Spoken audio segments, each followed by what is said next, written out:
Hello friends, I am Mahesh Thakur. I'm an actor.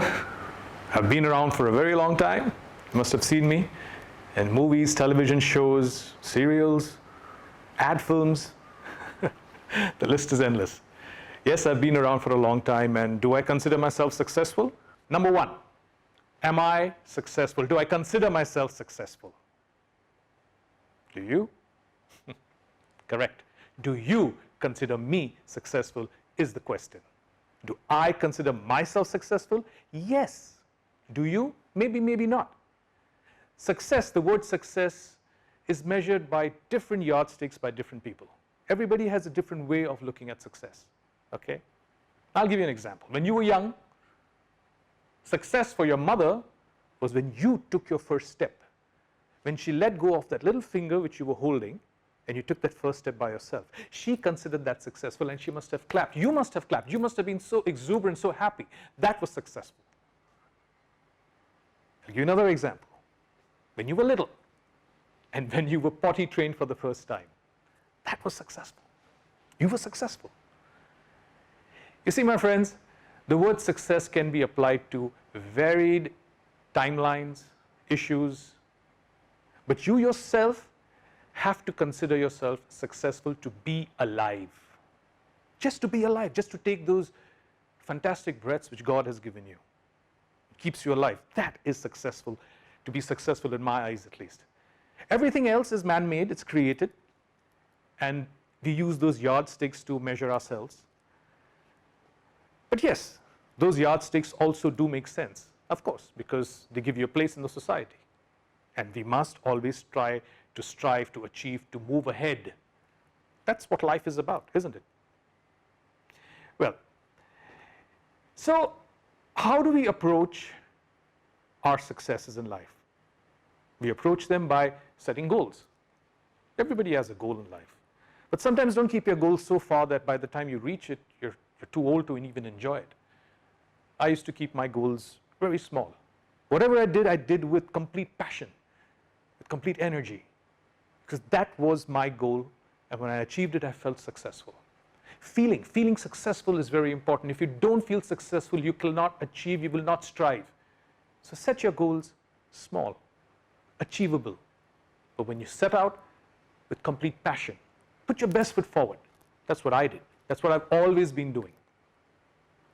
And then there is something which is beyond comprehension of anybody. It's called the power of the universe. The power of the universe, or in layman's language we call it luck, that plays out in such a varied system that you won't even know why you're doing the things you're doing, and before you know, you've done the greater things in life without even setting out to achieve them. That's purely because something called luck plays out. So as long as you're doing your little things in life, focusing on your little things, the bigger things come by themselves. So remember, that's the best way to approach your life, I would say. Now, coming back to me, yes, who am I? Who am I? I didn't actually have a goal in life, the goal of being an actor. I had a goal in life of doing things which made me happy. Acting was one of them, yes. When I was, I'm not told you where I'm from. Originally, I am from America, Central America, Panama. And I'll give you a little example of how luck plays out since I was on that topic. I was working in Panama, and my company was doing well, but we needed this one big order, because when the orders come in, you execute those orders, there's more movement of merchandise, you make more money, and the company grows. You know how it works. So it happened when I hit a flat tire. Now you wonder how a flat tire is going to be connected to the story I'm going to tell you. This is exactly what happened. So I was driving, and in Panama where we live, we have the curbside where there's a metal plate, and I made a turn of my car, and the front wheel climbed over it. I'm sorry, the back wheel climbed over that metal plate, and it cut my tire. My father was angry with me. He says, you've cut a tire. These tires cost a lot of money. It's a good $25 you're going to be paying. I said, yeah, well, I'm sorry. He said, well, you go and get it. Fix it. So when I went to the market to search for the tires, they were expensive. But there was this place in the free zone. That's where you don't pay taxes. It's like an enclosure, a free port.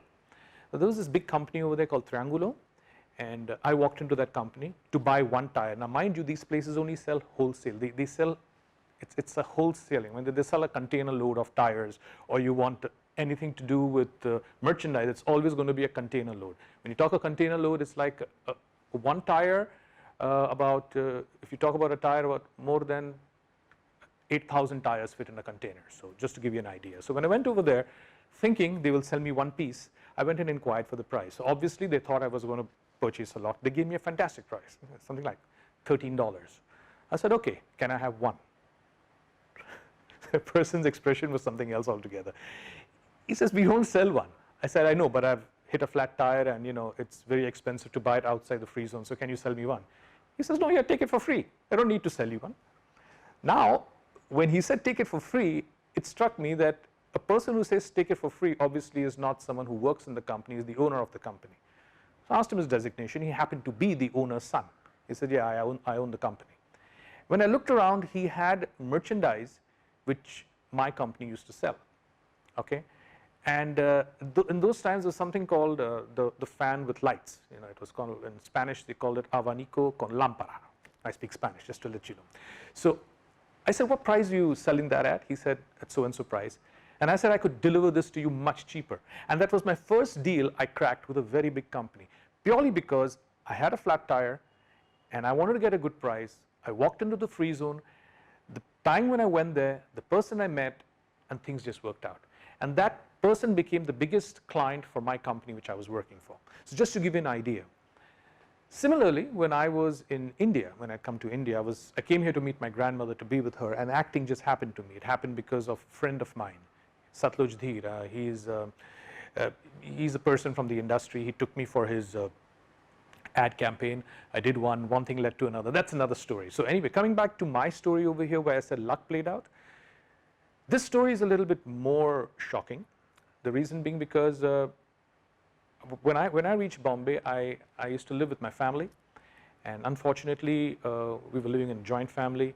There were property issues and whatever. And believe it or not, in the year 1996, my father had passed away, and the property had been taken away by his rest of his family. I was left with nothing. In that same year, I won a property. I was the recipient of the first prize of the Home TV Family Contest. But it's about the timing. It happened precisely in the same 3 months which I was to be there. In 3 months of losing a property, I won a property. Luck. That's what luck is. So you can search it up over there. Well, moving ahead, there's lots to discuss with you people, but yes, very important. Luck is an important factor in life. Never let go of it. Values are an important factor of life. Never let go of it. And success. Success is very important. To measure success, everybody does it with their own yardstick. Anyway, I shall speak to you more on this later, but I hope you enjoy the other speakers.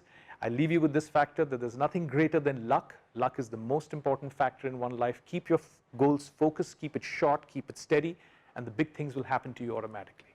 Much love to you always.